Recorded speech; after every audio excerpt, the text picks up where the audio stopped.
Yo, what's up guys? For today's video nga pala guys, tingnan nyo nga pala to, kawawa naman tong alaga natin na Australian Red Claw Crayfish guys. Ito nga pala, ayan, yung color blue na yan. Tingnan mo yung mga paa niya guys, putol-putol. So nilipat ko siya ng tank, nilagay ko siya dito sa mixed tank natin dito sa aquarium natin na 50 gallons. Yan, may kasama siya mga molly dito, Malaysian box turtle, snake turtle, tsaka mga crab, eel, janitor fish, halo-halo nga pala dito. Ayan, sumisilip nga pala. Ito yung snake turtle guys. Ayan, yung nasa taas niya. Ayan, yung mahaba yung leg. Yan, naglalangoy. Hihinga yan sa taas guys. Ayan, tingnan mo. Panoorin nyo yan guys. So ito nga pala, sineparate ko dun sa mga kasama niya kasi nga baka kainin siya guys. Kasi tingnan mo, hirap na hirap siya maglakad.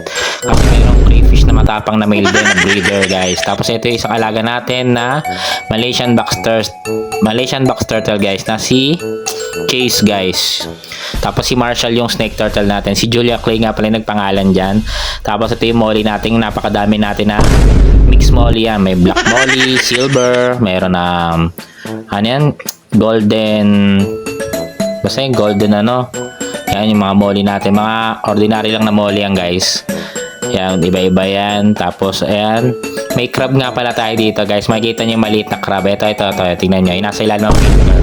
Ayan, di ba? May crab, halo-halo sila dyan, no? Tingnan mo, crab tapos crayfish, di ba?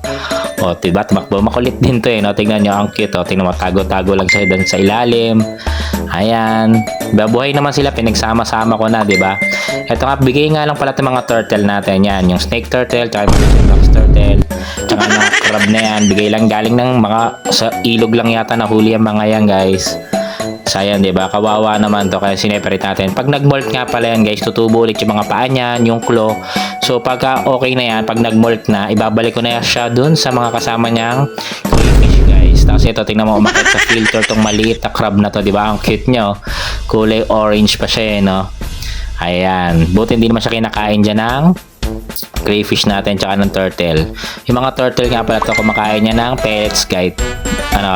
Pellets na sinking pellets. Tapos yan, alam ko nakita ko na yung snake turtle, nanghuli rin siya ng isda. Yan, nakain din sila ng isda pag nahuli nila. Yan, 'di ba?